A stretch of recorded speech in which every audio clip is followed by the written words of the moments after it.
Ayun, afternoon ride. Sunday. So, hindi kami gumising ng maaga this time. Quickie Tagaytay lang kami. Nantay kasi lalaw dito sa Jollibee sa Pasita. Yun. G. So yun, ang totoo niya yung audio yung buong footage itong Go 3. Nilagyan ko skin tapos hindi ko natanggal yung cover ng microphone. Ayan, walang audio lahat. Pero ito, mabilisang ride lang naman ito pa Tagaytay.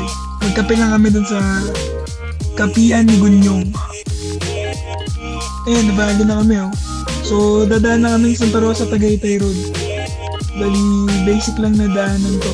Hindi pa kasi na daanan ni Lau to ng diretso. Laging doon kami sa either sa Carmen and then sa Toledo, yung dati namin laging dinadaanan. So yun, kami tatlo ulit ni Lau and ni Kurt. Diretso na lang naman tong Santa Rosa Tagaytay Road.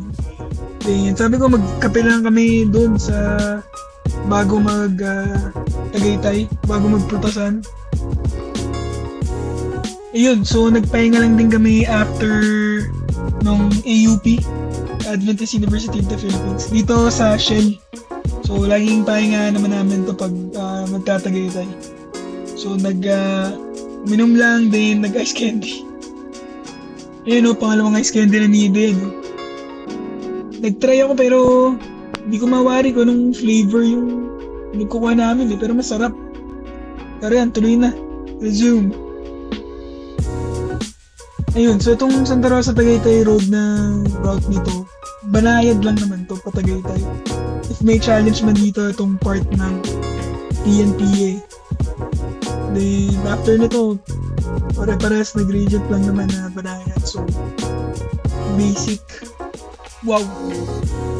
Di ko lang maalala nung last time kami nandito, ganito na. Pero ang ganda, bagong aspalte yung kalsada. Talagang smooth na smooth.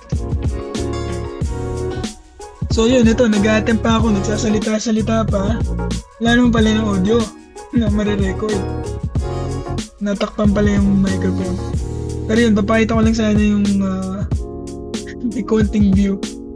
At least. Paggabi na kasi, so kinuhanan ko lang. But yeah, lapit na rin kami dun sa Kapian ni Gunyong. So wala lang ito, nadaanan ko litong Brow Base o Brow Bus. German pub mo, okay, so try minsan.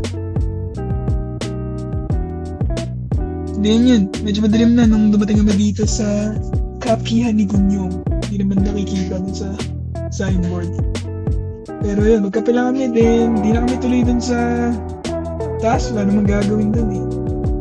Lapit na rin kasi dun sa Prutasan, so Tagaytay na rin to.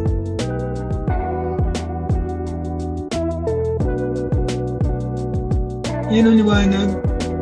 Sabi nga nila eh, aesthetic na uso ngayon eh, diba? Pero masarap din yung coffee, so tara!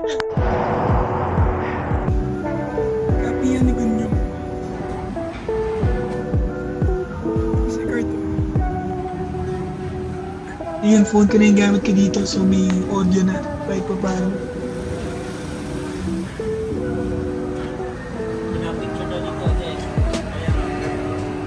Yan ang ganda dito oh.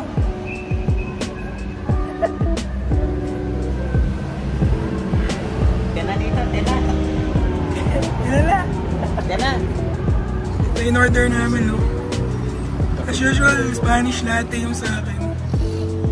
Pero iba yung tawag nila eh. Anong tawag nila? Spanish? Dolce Ole. Dolce Ole. Ano in order mo ito eh? Ano kaya ito na lang? Ano sa'yo, Kurt?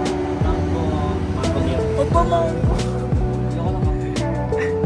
Sa'yo din yan. Ano to yung kape ni Lolo Boyo? Si Boyo ba? Gunyong. Yun. Ito kami sa taas.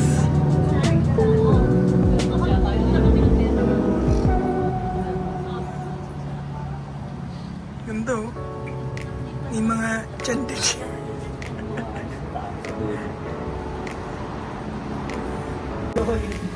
Ayan, sinilip na namin yung mini pond nila. Damisda. May tilapia eh. Ito, ang laki oh.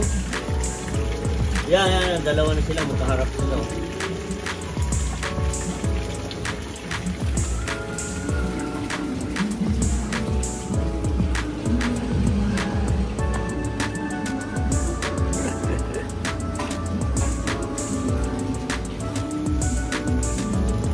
Dito wala.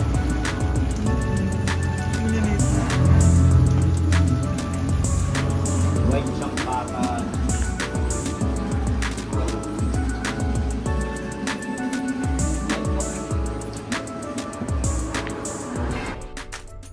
Then yun, mabilisang baba lang. So, madilim na kaya hindi masyado maganda yung mga kuha. Pero, yun, medyo nagutom na si Kurt so hanap kaming kainan. Then, nag-decide na lang kami na kumain dun sa Mesa Homes. May masarap na kainan dun. Yun, dito kami kumain sa Mesa Homes. Eyas. May bike rack po. I mean, yung tawag dyan. Yung parking ng bike.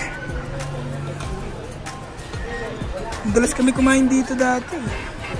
Ito? Oh. Ano pangalan nito? Eyas. Eyas. No, may mga ano po. Mga halaman pa sa ganun. Ha? Actually, gumanda na to. Oo, dati pumunta tayo dito. Ma, message mo si Ma.